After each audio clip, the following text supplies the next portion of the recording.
Trauma treatment is not about telling stories about the past. Trauma treatment is about helping people to be here now, to tolerate what they feel right in the present.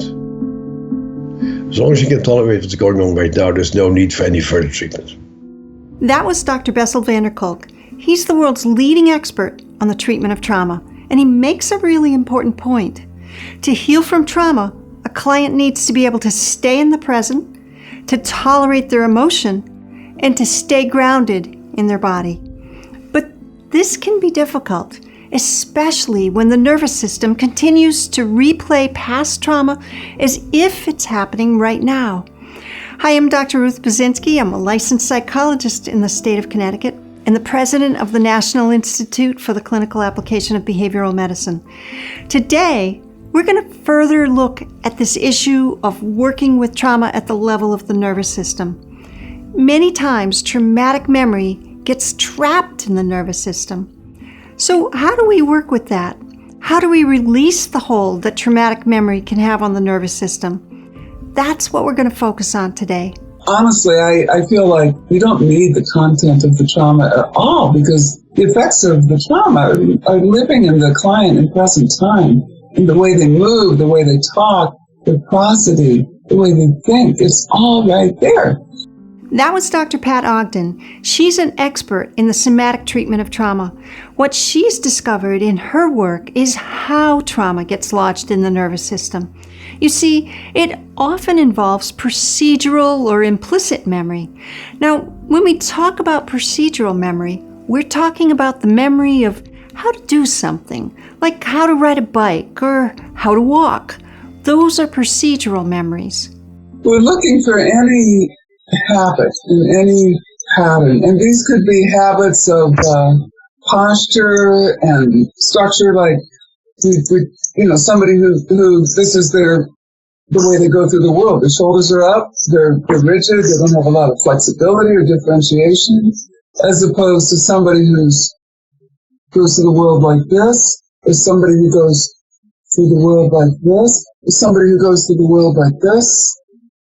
Those are all procedural habits that reflect and sustain working models, emotional patterns, and past responses to trauma and attachment. And I want to emphasize again, it's very important to remember that these procedural habits are salubrious responses to the past. If a child grows up in an environment where the parents expect them to be tough and strong, he might develop a body like this, which is adaptive in that environment. But later on, when he gets married, his wife wants to go to couples therapy because he can't soften. What Pat described is the way our body will hold on to the procedural memory of a traumatic event. You see, this is all going on in the nervous system. It's not necessarily something that we think about. But when the body begins to adapt to a constant state of defense, it can affect more than just posture. The cues for a practitioner are really to look at the client's face and to listen to the client's voice, because the face and voice are projecting that client's physiological state. If the client's upper part of their face is flat, be careful. So if the affect is flat up in the upper part of the face, it means that this, what I call the social engagement system, isn't there, and the physiology now is vulnerable. But also clinicians, when they hear a person's voice, and the voice loses its intonation and becomes either a higher pitch monotone or a lower pitch monotone, back off, because it's representing the fact that their physiology is losing its resilience. It's going into states of defense. That was Dr. Stephen Porges. He's the creator of the polyvagal theory. His research has revealed so much about how trauma can affect the nervous system. So, how can we work with the nervous system to release the hold that trauma can have on it? Well, Stephen just showed us how the voice can be a gateway to a client's inner state. But voice can also play a role in their healing. The passive pathway is functionally how do we trigger the nervous system into feeling safe and vulnerable. And we do that by removing the sounds of predator, low-frequency sounds, and by using prosodic features in the intonation of voice, or using music that mimics the intonation of voice in background, and that calms people. That's the passive. The active one is now you can teach people how to breathe, how to shift physiological state, and have a resource to get back to a calm state. And that's what therapists work on. But I'm saying there are two. There's both passive, that's the setting condition, before you move into the active. Now, as we said earlier, sometimes the client isn't even aware that their body is reacting defensively. So what then? In certain circumstances, it can be helpful to focus the client's attention on the pattern. So then he can say, oh, right there. Did you notice when you said that how your shoulders tightened up a little bit?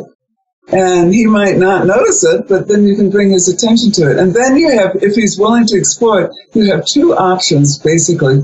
One, you can stay with that pattern, maybe even exaggerate it a little bit, and find out about it. Let it speak to you using mindfulness. Like, what does it feel like? What happens to you breathing? Are there emotions that go with it? Are there memories that go with it? Maybe thoughts go with it.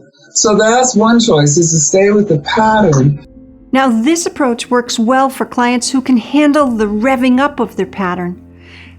But some clients can get dysregulated or dissociated from doing this.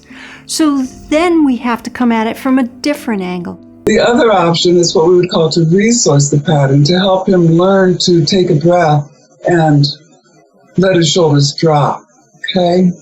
So those are your two basic options, but I want to caution against just shifting the body and leaving the part of the client that is frightened or, hiding themselves, leaving that in the dust. So if we resource the pattern, we probably want to go back to this part and have these two parts start to communicate so there can be integration.